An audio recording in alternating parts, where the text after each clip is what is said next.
Hello friends, online study 1M में आप सभी का स्वागत है। आज हम लोग भारतीय पुरातत्व का इतिहास पढ़ेंगे और भारतीय पुरातत्व का इतिहास में हम पढ़ेंगे भारतीय पुरातत्व का प्रारंभ कैसे हुआ, इसका विकास कैसे हुआ, इसके बारे में हम लोग जानेंगे। वैसे सामान्यतः तो ये कहा जाता है कि भारतीय पुरातत्व का जो इतिहास है वह 4 भागों में बांटा गया है। प्रथम काल, द्वितीय काल, तृतीय काल, चतुर्थ काल। इसके बारे में हम लोग बहुत ही डिटेल में पढ़ेंगे। लेकिन आइए आज हम देखते हैं भारतीय पुरातत्व का इतिहास जो है। भारतीय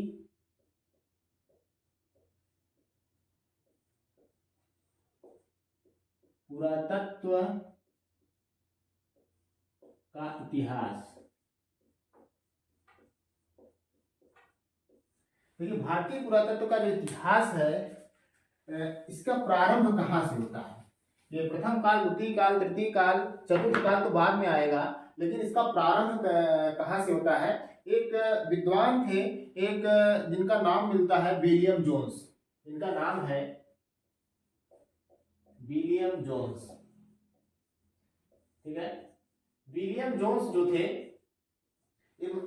ये कौन थे। विलियम जोन्स जो है कलकत्ता में कलकत्ता उच्च न्यायालय के न्यायाधीश के रूप में नियुक्त हुए थे 1783 में। कब नियुक्त हुए थे ये? 1783 में जो है कलकत्ता उच्च न्यायालय के न्यायाधीश के रूप में ये इनकी नियुक्ति हुई थी। ठीक है, तो कलकत्ता में जब ये आए तो एक विद्वान व्यक्ति थे, तो इनकी रुचि जो थी प्राचीन काल के साहित्य है उनमें थी। तो इन्होंने एक सोसाइटी की स्थापना की।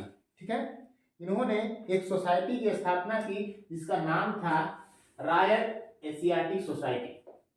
क्या नाम था? Royal Asiatic society. इसका नाम था रॉयल एशियाटिक सोसाइटी। ठीक है, तो इन्होंने जो रॉयल एशियाटिक सोसाइटी की स्थापना किया, और कब किया? ये 1784 में। कब किया? 1784 में। तो इसका क्या उद्देश्य था? इसका उद्देश्य यही था कि जो है एशिया जो महाद्वीप के जो पूरा अवशेष है, जो कला है, विज्ञान है, साहित्य है, और इनका जो है इनके इतिहास का के संबंध में जो है अनुसंधान करना था। किस महाद्वीप का? एशिया महाद्वीप। एशिया महाद्वीप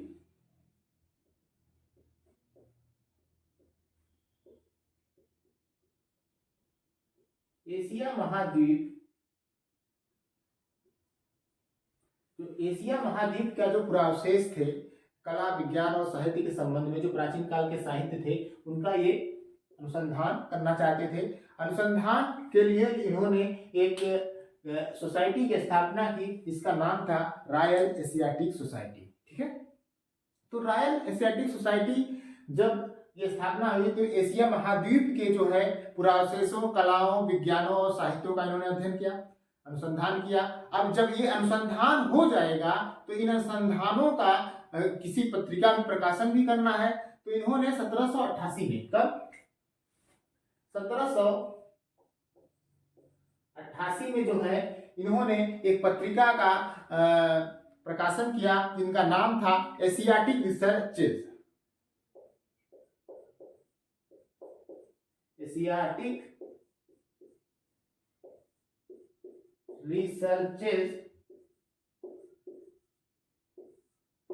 रिसर्चेज नामक एक पत्रिका का इन्होंने प्रकाशन किया। कब किया? 1788 में किया। ठीक है, इसके बाद जितनी भी खोजें हुई उन खोजों को एक संग्रह करने के लिए एक संग्रहालय की स्थापना की गई 1814 में। कब किया गया? 1814 में 1814 में एक संग्रहालय की स्थापना की गई। क्या किया गया? एक संग्रहालय की स्थापना किया गया। ठीक है, और रॉयल एशियाटिक सोसाइटी से प्रेरित होकर जो है 2 और साहित्यिक सभाओं की स्थापना की गई। एक 1804 में बंबई में साहित्यिक सभाओं की स्थापना। किसकी? साहित्यिक साहित्यिक सभाओं की स्थापना जो किया गया, साहित्यिक सभाओं की स्थापना 1804 में बंबई में किया गया और ये किया गया 1814 में, ठीक है, सॉरी 1818 में, 1818 में मद्रास में जो है दूसरे साहित्यिक सभाओं का गठन किया गया है, ठीक है। तो विलियम जोन्स जो है ये भारतीय पुरातत्व के इतिहास का जो भूमिका इन्होंने रखा, इन्होंने 1783 में रॉयल एशिया 15 जनवरी 1784 में रॉयल एशियाटिक सोसाइटी की स्थापना किया और इसका उद्देश्य था एशिया महाद्वीप के जो पुरावशेष हैं, कला है, विज्ञान है, साहित्य है, उनके संबंध में अनुसंधान करना। इन अनुसंधानों के प्रकाशन के लिए इन्होंने 1788 में जो है एशियाटिक रिसर्चेज नामक पत्रिका का प्रकाशन किया, ठीक है। फिर उसके बाद 1814 में एक संग्रहालय की स्थापना की गई जो पुरावशेष थे उनको वहां रखने के लिए। फिर उसके बाद 1804 1818 में बंबई और मद्रास में एक साहित्यिक सभाओं का की स्थापना की गई। फिर हम आते हैं इनके एशियाटिक जो सोसाइटी थी विलियम जोन्स की, एक महत्वपूर्ण खोज की गई या एक पहचान की गई। वह पहचान थी सेंड्रोकोटस की। किसकी थी? सेंड्रोकोटस की। सेंड्रोकोटस और दूसरा था आपका पॉलीब्रोथा।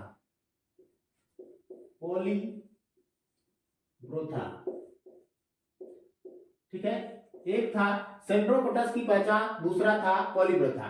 जो यूनानी साहित्य था उनमें सेंड्रोकोटस और पॉलीब्रोथा का उल्लेख किया था। इन्होंने यूनानी साहित्य में कहा कि जो यूनानी साहित्य में सेंड्रोकोटस का उल्लेख मिलता है वह कौन है? वह चंद्रगुप्त मौर्य है। वो कौन है?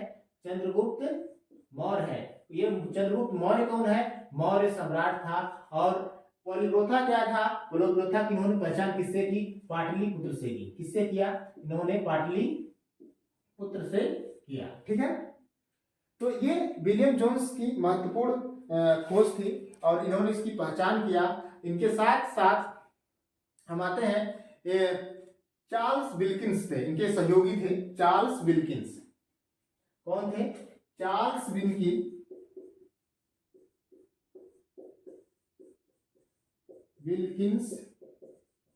ये चार्ल्स विल्किंस कौन थे?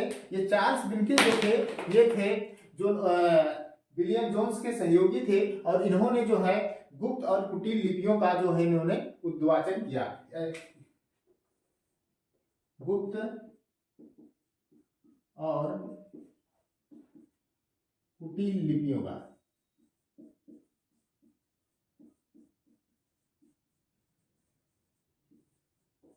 कुटील लिपियों का इन्होंने क्या किया? पढ़ने का एक तरह से शुरुआत किया और इन्होंने ताजमहल, कुतुब मीनार, मध्यकालीन जो वास्तुकला थी, एलोरा, एलिफेंटा, कन्हेरी आदि का जो है कल्पनापूर्ण वर्णन किया। ठीक है, इसके बाद एशियाटिक सोसाइटी के दो और अध्यक्ष बनते हैं जिनका नाम है एस.टी. कोलब्रुक। कौन है? एस.डी.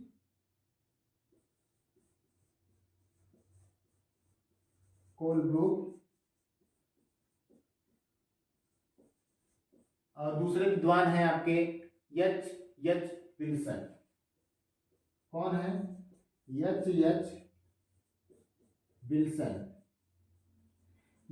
विल्सन और एस.डी. कोलब्रुक जो है विलियम जोन्स के बाद जो है रॉयल एशियाटिक सोसाइटी के अध्यक्ष बनते हैं। और एच विल्सन की जो इन्होंने अफगानिस्तान के पुरावशेषों का अध्ययन किया है। एच विल्सन जो थे ये अफगानिस्तान के पुरावशेषों का इन्होंने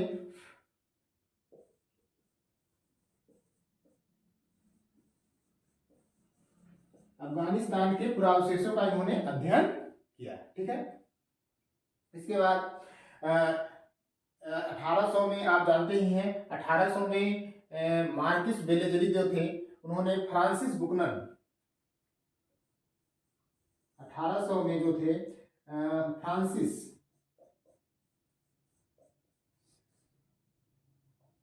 फ्रांसिस बुकनन फ्रांसिस बुकनम की नियुक्ति जो है मार्किस बेलेजली ने किया था। क्या किया था?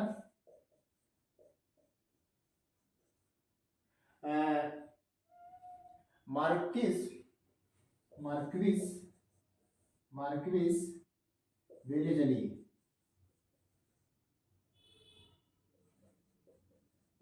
मार्क्विस बेलेजली जो थे, इन्होंने जो है फ्रांसिस बुकनम का नियुक्ति किया और कहाँ भेजा? मैसूर का जो पुरावशेष था उसके अध्ययन करने के लिए।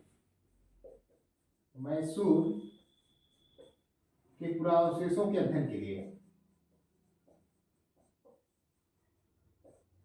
मैसूर के पुरावशेषों के अध्ययन के लिए जो है 1800 में फ्रांसिस बुकनम को मार्क्विस बेलेजली ने मैसूर भेजा था, उनकी नियुक्ति किया था। इन्होंने वहां जाके उसका सर्वेक्षण किया। ठीक है, स्क्रीनशॉट लेना चाहे तो स्क्रीनशॉट ले लीजिए आप लोग।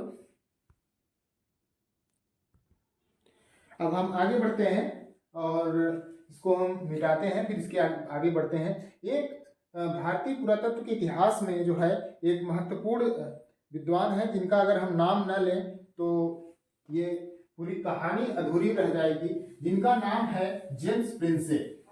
जेम्स प्रिंसेस जो थे एक महान विद्वान थे और इनका जो है अल्पकाल में ही यानी 40 साल की उम्र में ही इनका निधन हो गया था। जेम्स प्रिंसे, ठीक है, इनका नाम था जेम्स प्रिंसे और ये 1799 से 1840 तक इनका जीवन जो काल था, 1799 से 1840 तक इनका जो जीवन काल था, 1799 से 1840 तक इनका जीवन काल था।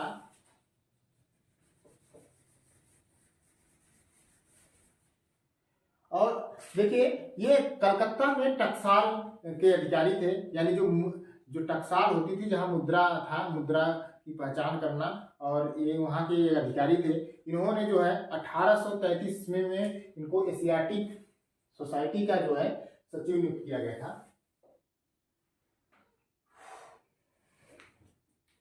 एशियाटिक सोसाइटी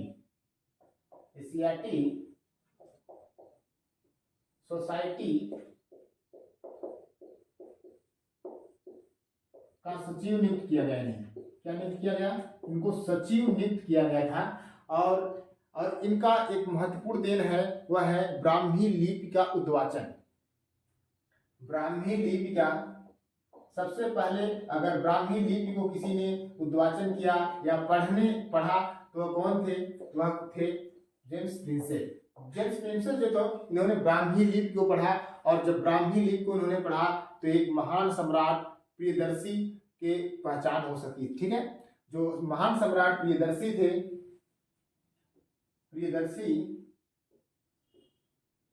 जो महान सम्राट प्रियदर्शी थे, इनके अभिलेखों को पढ़ा जा सका। इनके अभिलेखों को पढ़ा जा सका। लेकिन एक बात याद रखिएगा, जो प्रियदर्शी थे वह प्रियदर्शी जो है ये जेम्स प्रिंसे भी ये नहीं पहचान पाए जो ये प्रियदर्शी हैं और जो बौद्ध साहित्य में अशोक हैं, दोनों एक हैं, ये इनको पहचान नहीं पाए। एक अलग विद्वान थे जिनका नाम था टर्नर, एक अलग विद्वान थे। ये टर्नर जो थे श्रीलंका में ये एक अधिकारी थे। इन्होंने पहचान किया, इन्होंने कहा जो बौद्ध साहित्य में जो अशोक है और जो अभिलेखों में प्रियदर्शी हैं, दोनों क्या है? एक है। इन्होंने प्रियदर्शी और अशोक का समीकरण कहा। इन्होंने कहा कि प्रियदर्शी और अशोक दोनों एक ही हैं, और इस तरह इन्होंने मौर्य सम्राट अशोक की पहचान किया। ठीक है, अब इसके बाद हम देखते हैं कुछ विद्वान हुए जो अलग अलग भारत के अलग अलग क्षेत्रों में पुरातत्व का अध्ययन किया। ठीक है,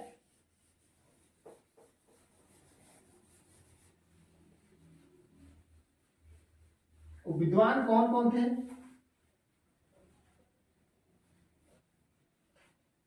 वो विद्वान कौन कौन थे? एक थे जेम्स फर्गुसन,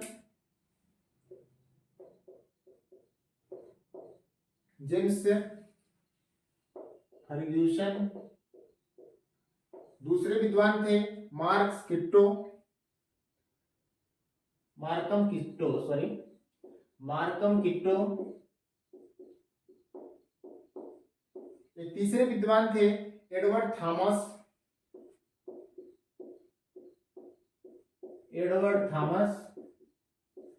एक तीसरे विद्वान थे जिनका नाम मिलता है अलेक्जेंडर कनिंघम। इनके बिना पुरातत्व का अध्ययन अधूरा रह जाएगा। Alexander Cunningham, Alexander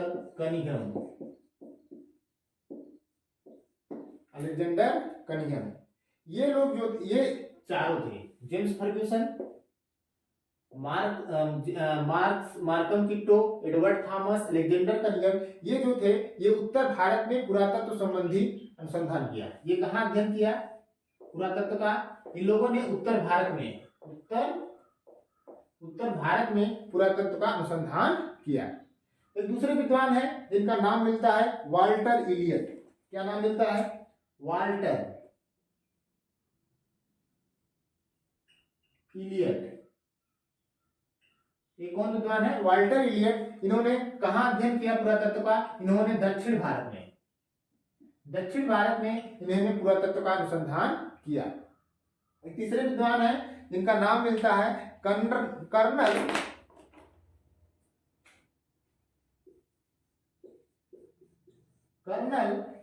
meadows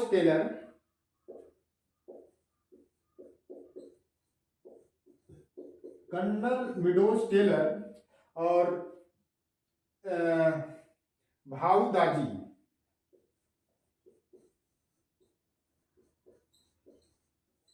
colonel Meadows Taylor और भाऊ दाजी, इन्होंने पश्चिम भारत में, कहा? पश्चिमी भारत में जो है पुरातत्व का अनुसंधान किया।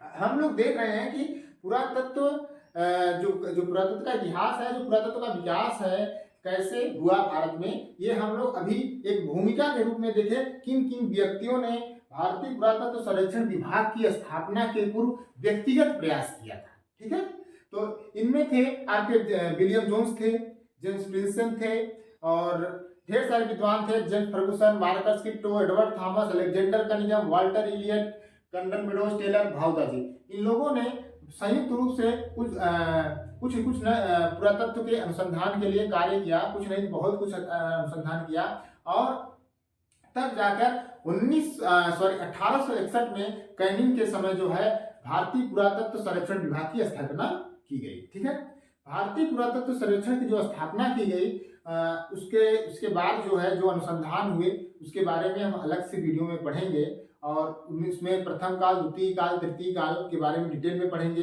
इनमें किन किन विद्वानों का क्या क्या योगदान रहा और भारतीय सर्वेक्षण विभाग के अध्यक्ष के रूप में किन लोगों ने कार्य किया, इनके बारे में हम डिटेल में पढ़ेंगे।